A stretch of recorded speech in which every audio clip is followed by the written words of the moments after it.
Well, if you want my honest opinion, it looks like a lot of the players' hearts weren't there to start the game, much like it was to end the game against the Vegas Golden Knights. I am Dan Kingerski on the Pittsburgh Hockey Now YouTube and Facebook platforms. The Penguins still find a way to win 5-3 over the St. Louis Blues on Thursday night. So here's how we break it all down. You begin with one player once again. The same player that rescued a victory a couple of nights ago against Vegas, Tristan Jarry. Mike Sullivan didn't mince words, saying those are probably the best 3 games he's played for us all season. No question about it. Jarry stopped 36 of 38 against Vegas. He stopped 33 of 36 against St. Louis. The Penguins began the game.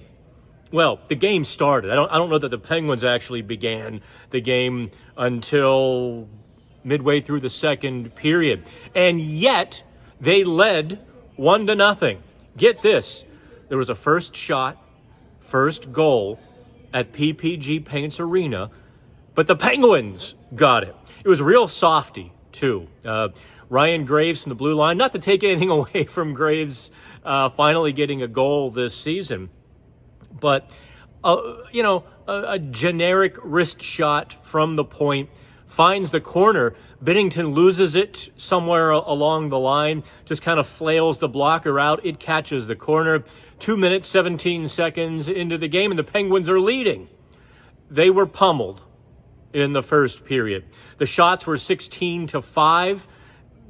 You could have fooled me. I would have guessed no better than 20-2. It really was just kind of a St. Louis pounding. And let me explain a little bit of what was going on in the game. Much like Vegas, St. Louis took away the low zone for the Penguins.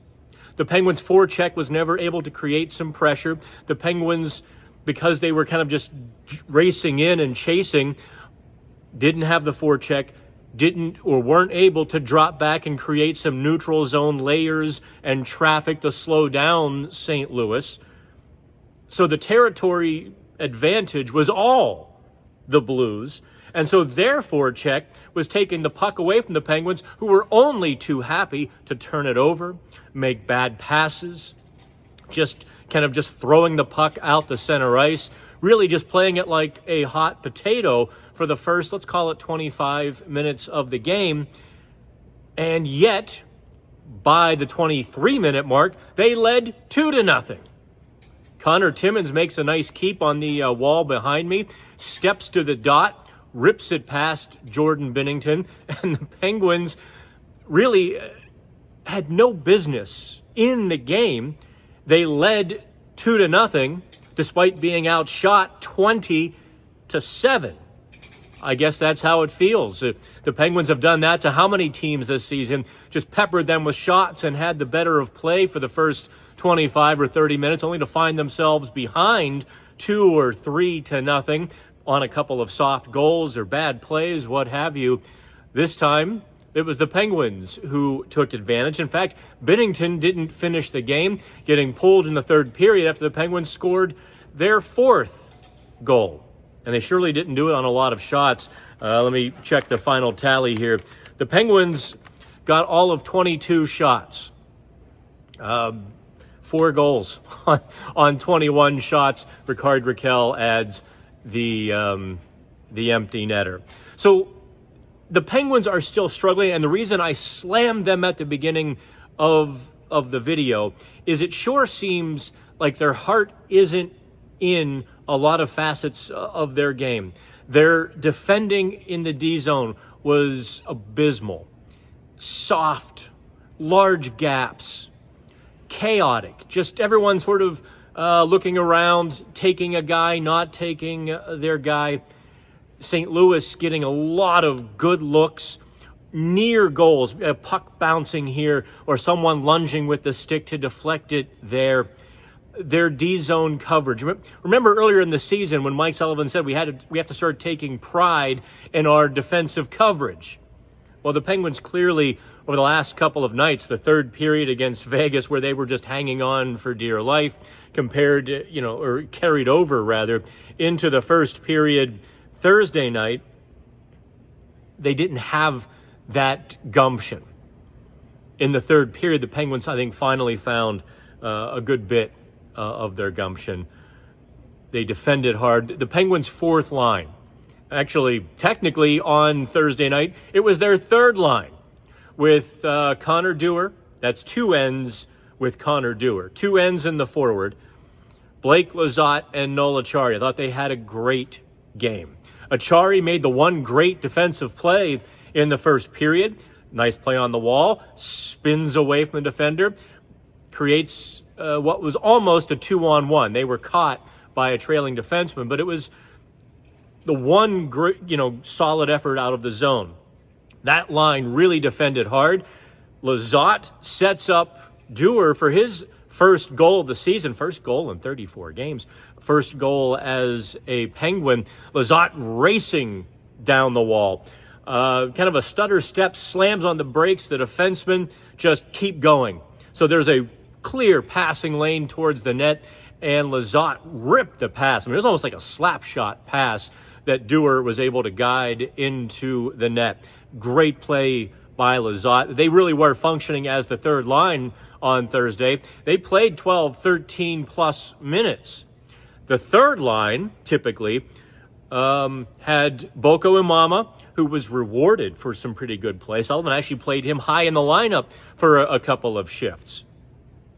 But that line with Imama, Hayes, and Emil Bemstrom was essentially put out to pasture Thursday. Bemstrom and Hayes played about 7 minutes. And I can't tell you what, if anything, that they accomplished in that time. So that's kind of an unfortunate fall. While we're talking about the rise of Tristan Jarry, a bunch of newbies getting their first goal as a Penguin. Hayes is kind of regressing here over the last couple or a few games. Not quite sure why it is now. It's really kind of an odd situation for the Penguins. Somebody tweeted at me, and it made me laugh out loud. Tristan Jarry cost us a playoff spot. Now he's going to cost us a top 5 pick. All in the same season. Maybe a little harsh, right? Clearly, the Penguins had far more problems than Tristan Jarry's play in the first 40, 45 games. But he wasn't a solution either. And now that the Penguins kind of clean house, and they don't have much of a roster to speak of outside the Penguins' top line of Raquel, Crosby, and Rust, now the Penguins are winning games. And winning games, they should absolutely be blown out of the barn. Oh, this team is never boring. It is never to script. And if you can predict what they're going to do next, you probably should just go play the lottery because you're smarter than the rest of us.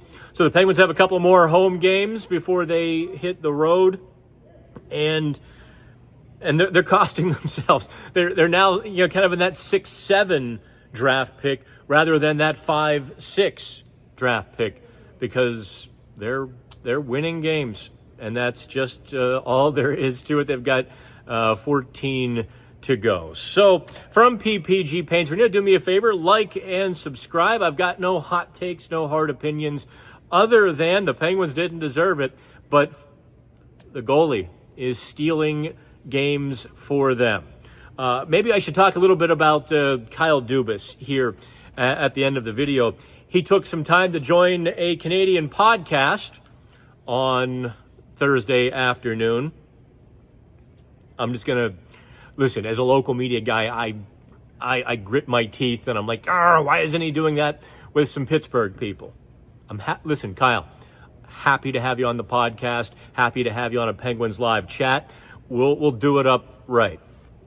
Anywho, the obvious question that a lot of you are asking, and I'm kind of curious about as well, when are the prospects going to arrive, or how are they going to handle the prospects now that, Wilkes-Barre is making a charge to the top of the AHL and seems poised for a playoff run?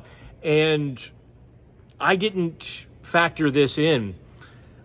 Because the Penguins repapered Emil Bemstrom and Tristan Jarry just before at 3 o'clock on deadline day, so that both of them can participate in the AHL playoffs. Although I don't think they'll need Jarry, but they did do that. That takes away 2 of their 4 recall transactions. So the Penguins only have 2 recalls left. At least that's how Dubas phrased it on the Darren Dreger, Ray Ferraro podcast.